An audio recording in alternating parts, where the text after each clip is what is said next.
All right, everyone. The U.S. legacy media completely bamboozled the people of the United States with regards to Biden's cognitive state. Some of us already knew this, but now it's been revealed. The press, so-called, the press, as though we're not engaging in that activity literally every time we post on social media. Technically speaking, we are. Um, Willfully denied people the knowledge that Joe Biden was in steep mental decline, and he still is, by the way. He's demented. He suffers from dementia. He is sundowning. He probably won't be alive much longer, actually. And once Alzheimer's kicks in, it can be rapidly progressive and or it can be more slow. So, we'll see if Joe Biden goes Ronald Reagan mode and it's a slow sundowning or whether he just sort of drops off a cliff. We're going to wait and see about that over the next couple of years, I suppose. Joe Biden was never mentally competent to be the president of the United States, and I suspect that other people were generally calling the shots while he was so-called president. I mean, he wasn't really elected anyway, but whatever. We'll get over that for right now. We're talking about Joe Biden's cognition.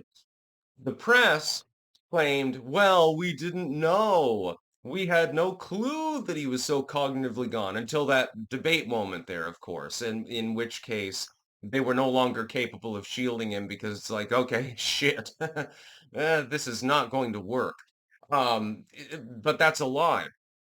Turns out the legacy media, and some of us suspected this to begin with, was complicit in deliberately denying that information to the American public. And I know why. To stop Orange Man, because Orange Man bad. That's why you get a lot more economic news right now. And of course, when the economy picks up, and I suppose that it probably will, you'll probably get relatively less economic news. You've got lies by omission, you've got lies by structure, you've got wagons circling, you've got everything under the sun. Every form of propaganda that could probably be trotted out to defend Joe Biden and to offend Donald Trump pretty much is already there. Pretty much every form of propaganda. This doesn't, by the way, surprise me in the least. The fact is that the press, the legacy media, the mainstream media, the lamestream media, they don't like Donald Trump. They don't like him because he's populistic. They liked Joe Biden because he was familiar to them, corporate politician, long term since the 19 goddamn 70s and so forth, would talk to them, would be personable, and because he represented the uniparty conglomerate, basically, the mashup between most Democrats and most Republicans, and so they liked him. They thought that his policies were great because he was going to ingratiate himself to them, give them exclusive access in interviews and stuff like that, wouldn't be combative, generally speaking, and represented sort of the status quo of neoliberalism and globalism within the United States. Therefore, they had every reason to defend him. Also, there's another more sinister aspect of this. Joe Biden weaponized federal agencies. We know this. We absolutely know this. We've got hard evidence of this against independent media and independent voices. It's happening to me right now. Hopefully, Trump tamps down on this nonsense at some point.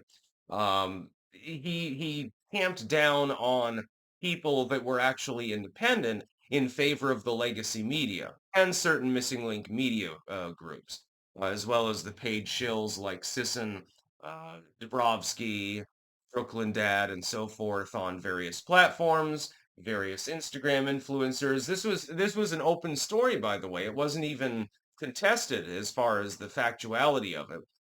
It was known that the White House had created sort of a digital war room and was literally paying people to support the administration, to support the regime. It's just that Joe Biden fucked up so bad because of his goddamn dementia that it was no longer tenable. That's what happened. At the debate there, which they are trying to memory hole, by the way, Joe Biden basically broke down. It was even worse than the Marco Robato moment there when Chris Christie literally looked confused at Marco Rubio's answers towards him. Now he's Secretary of State, so I guess he's moved up in life, which was hysterical at the time in the 2016 election. The Marco Rubio moment with Chris Christie. Oh my God. That's the fourth funniest thing that I've ever seen in my life. Sometime I've got to list the funniest things that I've seen, by the way. The Chaz Garden is number two, believe it or not. Trust me, I was literally crying laughing so hard at that one. Uh, So-called press effectively circled the wagons and lied to the public, knowing that Joe Biden was not cognitively aware. He was not fully aware of sometimes even apparently where he was. He'd wander around stage and say weird shit and all sorts of stuff, and the press covered for him actively. The press is now pretending that they were not aware. Well, we should have done better, but we didn't know. We didn't know that Joe Biden was, so far out to lunch. They did know. They absolutely knew. And some of us tried to say, look, they know exactly what's happening here. You can see it for yourself. He's tripping over sandbags, breaking his foot, chasing the dog around the shower, and saying off the wall stuff on a regular basis, randomly getting combative with people who are softballing him sometimes at the time. Uh, Clearly, he has dementia. And it was fairly obvious. But the legacy media circled the wagons anyway because of policy. They circled the wagons because they didn't want Orange Man back. Because Orange Man doesn't grant them as many interviews and is revoking press passes and getting independent voices in there to actually listen to what he has to say and broadcast it. Well, shit, that's not really good for CNN or MSNBC now, is it? Joy Reid doesn't have a press pass anymore. Oh, how sad. That's why they did that. It was for self-serving reasons. They lied to the entire public. Link in the description. There's a little bit of a write-up on Twitter about this. Not archived, of course, in this particular case. This is from Drew Holden, who I believe I follow. Uh, it was obvious at the time, but only a few people actually got it. Only a few people got the memo that it was obvious that the legacy media was directly involved with trying to defend the Biden regime because Orange Man bad. Orange Man won't talk to us as much. Loudy, loudy. What a terrible day. That's about all. Peace out.